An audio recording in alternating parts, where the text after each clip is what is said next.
With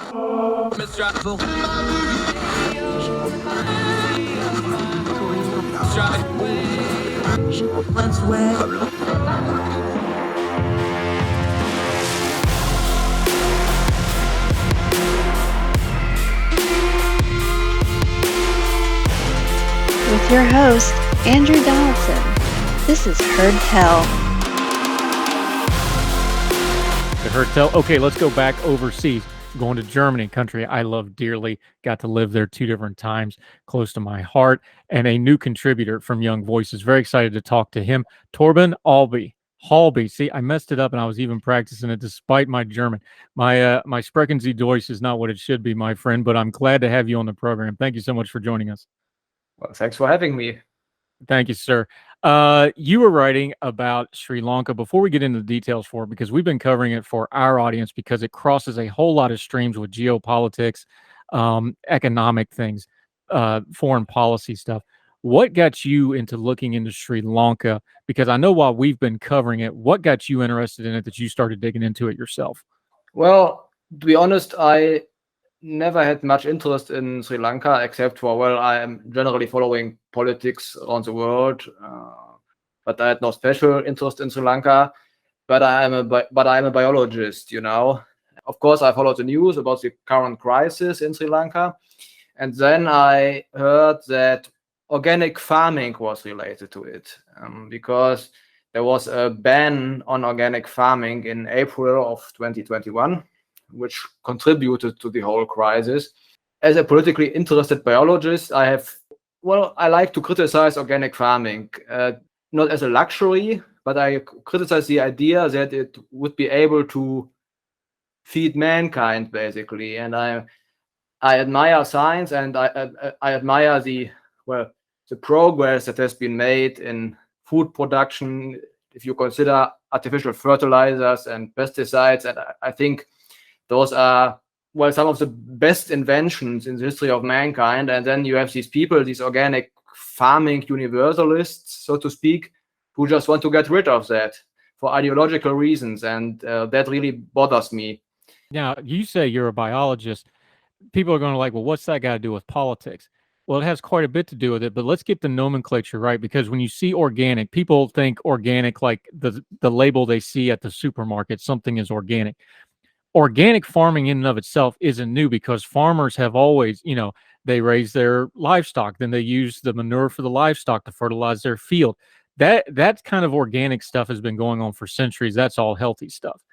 When you're talking organic farming in a bad sense, when it comes to things like Sri Lanka, though, this is a new use of the word organic, isn't it? Where they're trying to just strip away any kind of advancements in technology. Just walk us through the nomenclature as a biologist for a minute, what you mean by this kind of organic. Yes, you're right. Traditional farming was organic. People had no choice, basically. They would farm very ineffectively, backbreaking labor, without machines, without artificial fertilizer. Well, this kind of gradually started to change. For example, people started to use guano. I don't know how it's pronounced in English. It's like bird shit, basically. Yeah. And it was like a very effective fertilizer. For example, during the colonial age that it was discovered, and for most of the industrial age, it was used to fertilize fields. There were even wars about some islands which contained a lot of that. But then there was a German chemist, Fritz Haber, developed an amazing method to get nitrogen out of the air. As you know, nitrogen is the main constituent of air, but it's molecular nitrogen, N2, which is not very reactive.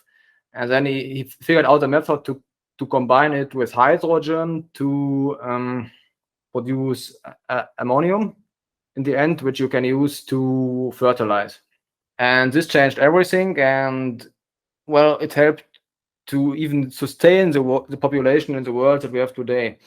And of course, the other important development were pesticides. Before pesticides, you would have farmers used to do it by hand, but eventually you would have machines to do it. Pesticides kind of do away with that need to put that much labor into getting rid of all those harmful other plants which would compete with your food plants. Yeah, and basically what they did was when you can fertilize and you cut down on pesticides, which cuts down, you're increasing the yield exponentially. People can grow a lot more crops and they can do it more sustainably and they can get more. They're going to know what they're going to get out of each crop, that sort of thing. So fast forward to Sri Lanka. The government in Sri Lanka in 2021 starts cracking down on organic farming. Now, this is a country that's already impoverished to start with. But when they started to crack down on this organic farming, and again, not natural farming or cyclical farming, we call it in English. I don't know what they call it in Europe, but I can smell the smell right now driving through the German countryside. They still organically fertilize in a lot of places. In Sri Lanka, the government started intervening and pushing for this new organic farming, they called it, where they didn't want the fertilizer and they didn't want the pesticide. What happened in Sri Lanka that started a lot of the tragedy that we're seeing now? Well, in Sri Lanka, they decided to do basically an overnight ban for the import of inorganic fertilizer as well as synthetic pesticides like glyphosate. So it was just banned, so people couldn't import it anymore. And for their farming, they had relied on that. This just destroyed farming, and it had an effect on rice farming, which is like the main food they grow there, but it also had an effect on tea farming, which they normally export, and which really contributes to the trade balance of Sri Lanka because it's an important and expensive good that they export. So they, at the same time, reduce their ability to export, which plunged a lot of people into poverty. And they also were not able to grow enough food for their own population anymore, which they then had to try and import. And you have to remember that at that time, they already were in a currency crisis. So the currency was already weak. They already had few foreign reserve in currency. So, and now all of a sudden their exports died down and they had to import a lot of food, which really added to the crisis overall. So not only people had a food shortage and couldn't really farm anymore, but it really spiraled out of control into other areas of the economy because of the whole foreign exchange problem.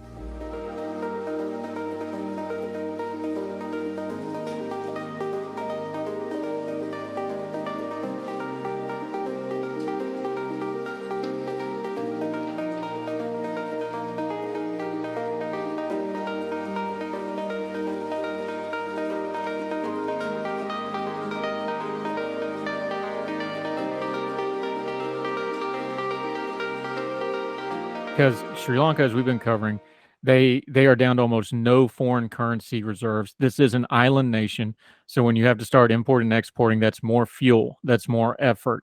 The food shortage problem, of course, raises prices on everything else. The fuel shortage means you can't make food. When you can't produce your own food in a country, especially an isolated country, an island country that's already impoverished, that's a domino that is just basically the worst possible thing to have happen to an economy, especially one that was already under stress, as you pointed out. Exactly. And before that ban, they could produce all the foods they needed, at least when it comes to rice. Of course, they would have imported other foods to some degree, but rice, which was the main food for them, they were self-sufficient on that, as long as they still had fertilizer, as long as they still had real pesticides. And ironically, the whole scheme of just banning the import of these things was supposed to save the currency, and it was supposed to save the foreign reserves, the foreign currency reserves, because someone looked at the balance and saw that each year they import a lot of fertilizer and they import a lot of pesticides, and then they thought, let's just ban it. So we no longer have to import all that stuff, and we will no longer have to pay for it and lose our remaining foreign currency. But of course, that's not how it works, because in the end, it costs them much more. They were no longer importing it, but then they couldn't grow enough food and they couldn't grow enough tea to export. So it was a bad decision for the balance overall. Yeah, Torben Halbe joining us.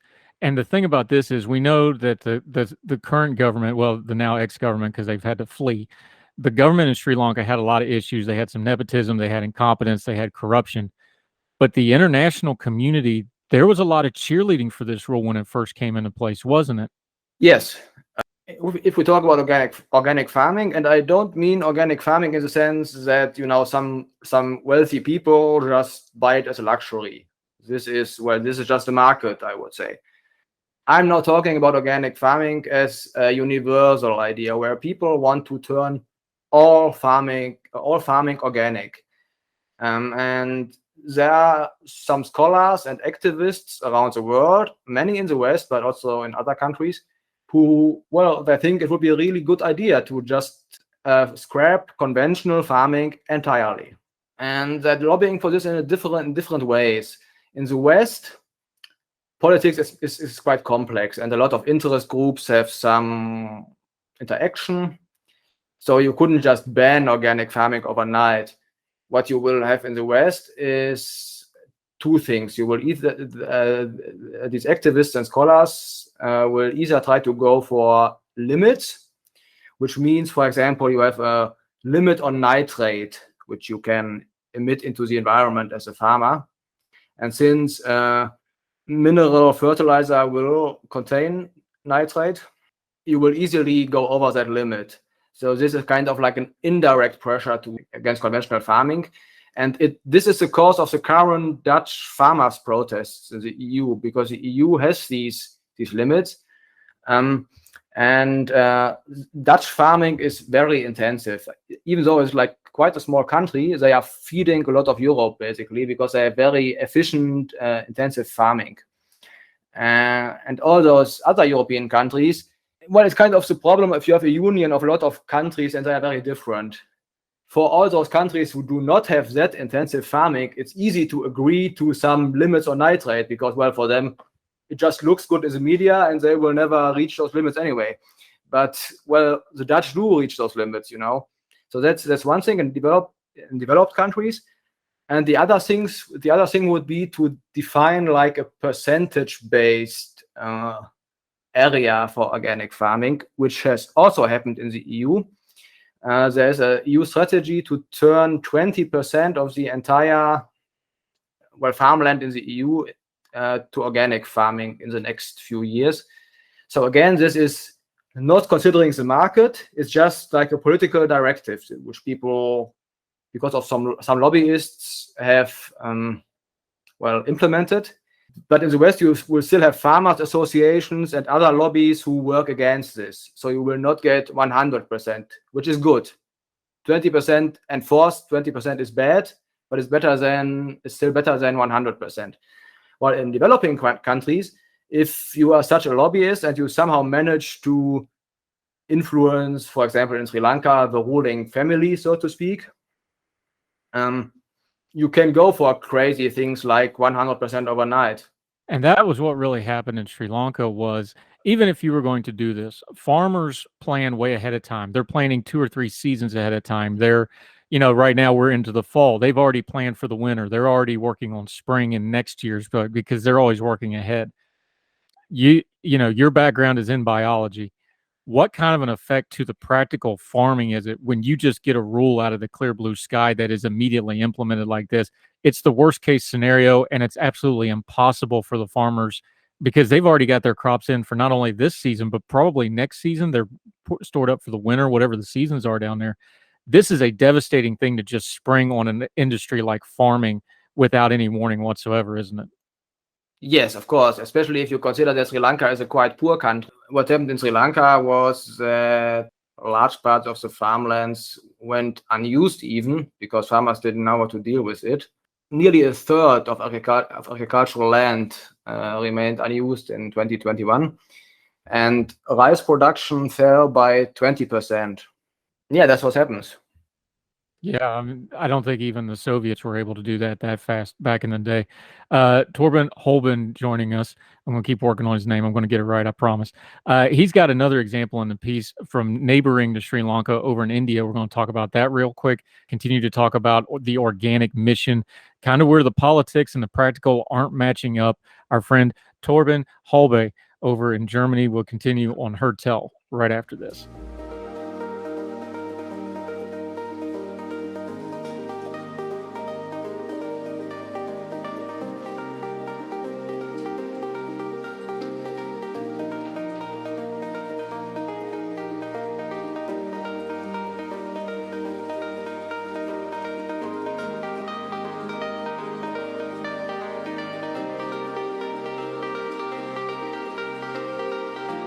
Welcome back to Hort.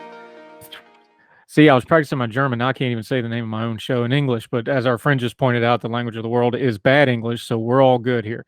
I'm Andrew Donaldson. This is Her Tell. That's Torben Halbe. That's our good friend from Germany joining us. We're having a little bit of a language problem, but we're going to get through it because he's a very sharp individual. We're talking about Sri Lanka, but you compared next door to Sri Lanka, of course, is India. India is one of the world powers. One of the reasons we have been paying attention to Sri Lanka is because China's involved, India's involved. America holds a bond on a lot of the debt. This is a lot of geopolitics.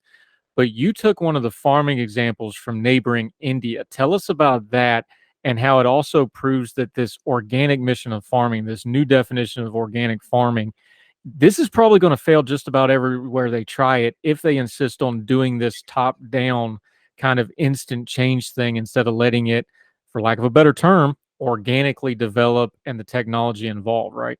Well, I would say even if you give it time, you will never reach 100% of organic farming. You will probably not even reach the 20% that the European Union is trying to go for, because it's not efficient. The idea that, as I said, a lot of experts and activists were lobbying Sri Lanka for this decision. One example is actually a guy from Washington. His name is Hans Rudolf Herren. Hans Rudolf Herren of Washington-based Millennium Institute was one of these experts, and another was Vandana Shiva from India. So it's not all Western experts, but still quite a lot. They were first lobbying Sri Lanka to go for this change overnight, and when they had succeeded, the international community of these activists applauded Sri Lanka for the decision. Of course, it didn't go well. So their reaction was to say, the reaction of this pro-organic farming community was to say, it was just too sudden, The farmers didn't have time to adapt, even though, it was some of them who actually advised the government to go for this sudden change, however. So the farmers didn't have time to adapt. And if you go for it more slowly, then it will work out. And you can just slowly but surely turn all farming organic. But you mentioned India, and there is a state in India which is called Sikkim. And in that state, they actually try to go for universal organic farming, but in a slow and controlled way. And it still turned out bad. What happened in Sikkim was, so they began the organic mission, as they called it, in 2003. And then only 13 years later, in 2016, they declared it to be fully organic. And this was a law. So all farmers were strictly forbidden to use synthetic pesticides and chemical fertilizers. It didn't turn out well, even though there had been many years to adapt, because, in the same year, 2016, some researchers declared Sikkim food deficient. They said that organic farming, can only provide 30% of the population's needs. And the other 70% of food had to be imported. So they started to import non-organic food from neighboring Indian states, which is a pattern which we will continue to see. For example, the same thing happened in Bhutan, which is another state in the region which also tried to go for 100% organic farming. As soon as you go for that, you will not have enough food. The food price will rise, and if you don't want people to starve, especially in a developing country, you will have to import non-organic food. So in the end, you're just, I don't know, sabotaging your own non-organic farming just to import non-organic food from other countries, which makes no sense actually.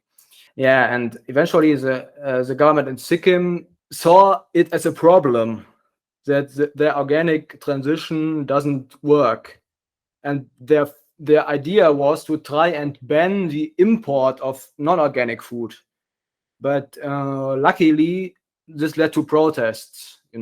People, not only farmers, I think also the retailers protested because they knew that people wouldn't have been able to pay 6 times the price for the food. Not even middle-class customers could have done that. So they protested, and in the end, the government of Sikkim didn't ban the import of other food, of non-organic food. This protest prevented starvation and rioting, because in Sri Lanka we actually see rioting and we actually see the food shortage. Why is there such a disconnect? Because farming is not like some esoteric debate club topic. You're either producing food or you're not. This is a hard and fast kind of business of like, you produce the food or you don't. You produce the animals, you don't. You produce the crops or you don't. And if you don't produce food, people are going to suffer. And yet there's still folks and activists that just, despite this evidence in front of them, will continue to push this, no matter what, we need to do this right now because of reasons. And they'll say environmental reasons or political reasons or whatever the case may be. I don't understand how you can see human suffering and not go, okay, we need to adjust here. And yet we're seeing it, like you just said, we saw it in India. We're seeing it in Sri Lanka. We're going to see it again and again.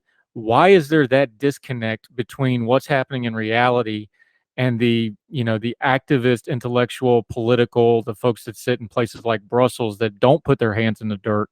They just can't seem to put the 2 and 2 together, or do they just don't care? Well, that's a classic problem of intellectualism, I would say. You have intellectuals in all areas who don't work. It's not just farming, you have people whose only job is to criticize those who do work. And if you then succeed in your criticism and some measures get taken, some political measures, the only thing you can do is keep criticizing, because it's your job, So you kind of have to keep criticizing until all the limits for nitrate and all the other stuff is so problematic, so impossible to keep, that entire systems collapse. So this class of intellectuals is a huge problem. Another problem is, at least in Western systems, as I said, you still have farmers' associations who kind of work against that, which is good. But in politics, this is all about compromise. If you have one side who asks for some limits on nitrate, for example, and you have the other side who says, oh, let's have no limit, the normal political process will result in some compromise, which is in the middle. So you have some sort of limit. And then a few years later, there will be the same discussion again. So the activists will ask for higher limits, and then the farmers will say, oh, no, let's keep the current limits. And then, another compromise, This is a problem with politics, that it's not about who knows what's best, because that would be the market. In the market, if farmers were just in the market, they would know for what cost they can produce how much food and where to sell it, and the customers would know how much they want to pay. But in politics, it's not about that. In politics, it's about, who has a lobby, who has power, and then you work on some sort of compromise between these people. What should we gather, though? Because like you said, the richer countries or richer individuals that want to do organic farming, they're more than capable of going out, buying some farmland and doing this to their heart's content. What should we take away? The fact that European countries and other countries, they seem to converge on a place like Sri Lanka that's already got problems and that are susceptible, and let's just call it what it is. They're kind of being victimized here with this. They're getting guinea pigged on stuff like this. Just on a moral level, I find that to be very wrong, but also on a policy, if you really want to advocate for your thing, why would you try it in somewhere that's probably doomed to fail anyway because of the circumstances?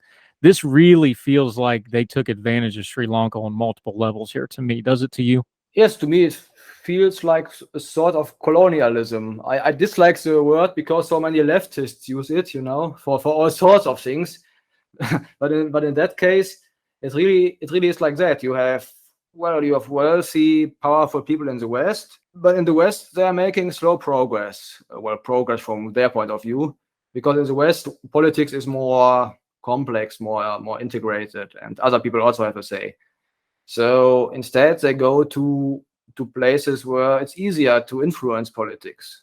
To a degree, they really believe in it. Of course, there's money in that. There's money in that too. If you, for example, produce organic fertilizer or something like that, then of course, if you can influence political decisions so that you will sell more of it, you will make money. But that's not all of it. I think they're really just convinced that this would be good for the world, and they make a living from telling people that would be good for the world. So that they have to keep going. They have to keep it running. What's a practical thing we can talk to? Put your biology hat on for just a second. What's something practical here? Because really the problem with this is when you come in with a top-down regulatory thing like this organic farming, what we really need to do if we're worried about feeding people, which should be the first concern with farming, is how to unleash them, not how to entangle them in something that's not going to work. Is it a policy answer? Is it a public pressure answer? Is it highlighting this failure and dealing with it in a human way? What's the path forward here to try to get some traction on this issue in a productive way, do you think? It's a good question. I mean, in the big picture, I think we as somewhat classical liberal people, we are always arguing against all the intellectuals and all those areas. But that's probably too big of a thing to address, and it will take many years, I guess, to go to the bottom of that problem, and it will not help with the current debate. So, the science is quite clear. Plants will need nutrients, and if you don't get those nutrients to them in an efficient way, they will not grow as efficiently.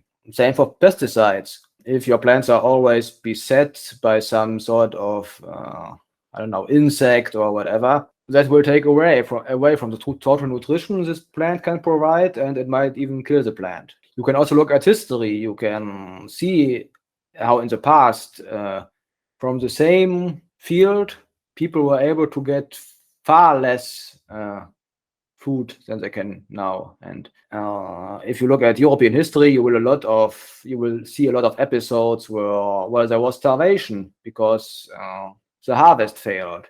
And these are things that we no longer have because of fertilizer and because of pesticides, because of progress, technological progress. This is one argument that I would make, but to some degree, the whole culture of arguing is intellectual in itself. You know what I mean? It's always about, this notion that you could come up with some solution to very complex problems, that you could come up with some solutions in some sort of abstract level where some smart people discuss. While I think in truth, the solution is with the people on the ground, the people who do the farming, who have the practical experience. But they are not intellectuals. They will not join any discussions in any proper way. And even if they would, it's not some sort of information that you could put into words. The knowledge where to plant what and how to fertilize your field and all of that. It's not good for intellectual debate. So what I would try to argue is to just leave it to the people who know how to do it. That's what I would at least try to do, even though I think with the current culture of debate, it will be difficult. Leave it to the people that know what they're doing is such a simple concept, and yet we develop entire political ideologies to make sure we don't do that very thing. Isn't that amazing? Humans are an amazing species because that's exactly what we do. Our friend Torben Halbe from over in Germany has been joining us. Fantastic conversation. We really appreciate your time today. Again, the suffering in Sri Lanka is horrible. Please make sure you keep up to date with what's going on with those folks. My friend, until we hear from you again, let folks know what you have going on, where they can follow you. We're going to link to your piece in Town Hall. Please read the whole thing in its entirety. We always tell folks, but let folks know where they can follow you and what you have going on until we talk to you again. Sure. You can follow me on Twitter. Yes, it's just Torben Halbe. So, now that it has been said so often, you can actually go for that. So my name is just Torben Halbe, without any spaces or anything. And I recently joined a think tank in Berlin, which is called Ego Institute. We want to go for the individualism. So it's quite new still, but the address is ego/institute.org. As of now, it's all still in German, but you can follow us there, sign up for the newspaper, and we are in the progress of translating it. It's just still a very young thing. Yep, and we can always Google Translate until then. Torben, my friend, very much appreciate your time. Thank you so much for joining us. I look forward to talking to you again in the future. Best of luck with the new think tank, and we'll speak again real soon, my friend. Thank you for your time. Same. Thank you, and goodbye. Thank you, sir.